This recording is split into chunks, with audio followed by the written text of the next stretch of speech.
After years of experience in gardening, I think this is my fifth official year vegetable gardening, and not all of those years were successful. I think the last year and a half,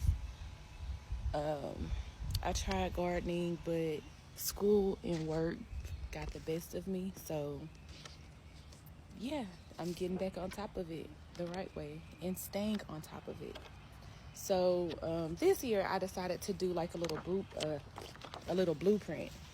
So this is a garden bed, garden bed, garden bed, garden bed, garden bed, and each garden bed has been organized for companion gardening. Like, some vegetables do not grow well around others. So some things grow tall and can provide shade for like your squash and stuff like that. So that's a really good thing to be mindful of when gardening is companionship. So tomatoes like being around basil, asparagus, broccoli, garlic, carrots, celery, and onions.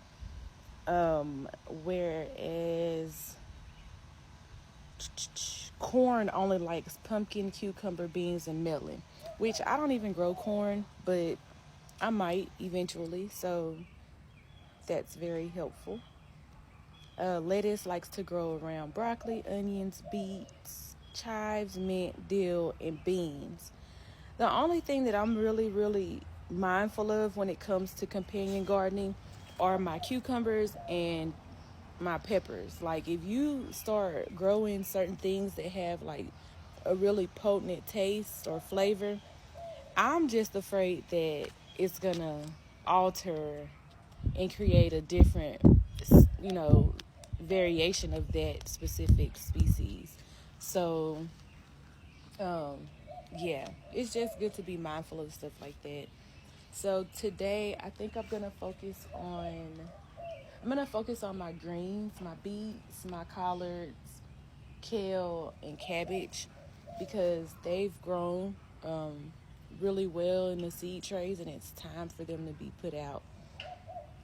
I just am always scared to put those out before I treat the garden beds in the area for slugs and other aphids and pests, because once those insects are introduced to a food garden, it's you fighting for your life to get one little vegetable.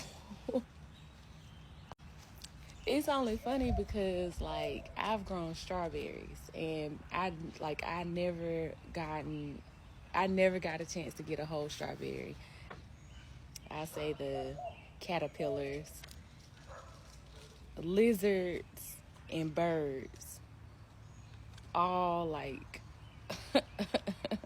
attack them. Like, it'll be some good strawberries, and it'll be so plump and pretty, but as soon as you go to pick it and turn around, it's a big old bite mark in it. It's like, what I say to that is just to make sure you treat your garden beds, treat your yard, treat the area.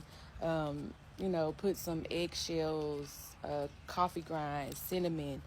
If you get into the chemicals, neem oil and stuff like that, I don't use neem oil. I use water and maybe Dawn and cinnamon and stuff like that. That's as far as I'll go. But I try to keep my garden as natural as possible. So, yeah. It never fails. Every time I come outside to garden or do something, somebody's getting their yard done or something done in their yard. I can't never just have a peace and quiet and serenity I came out here to get.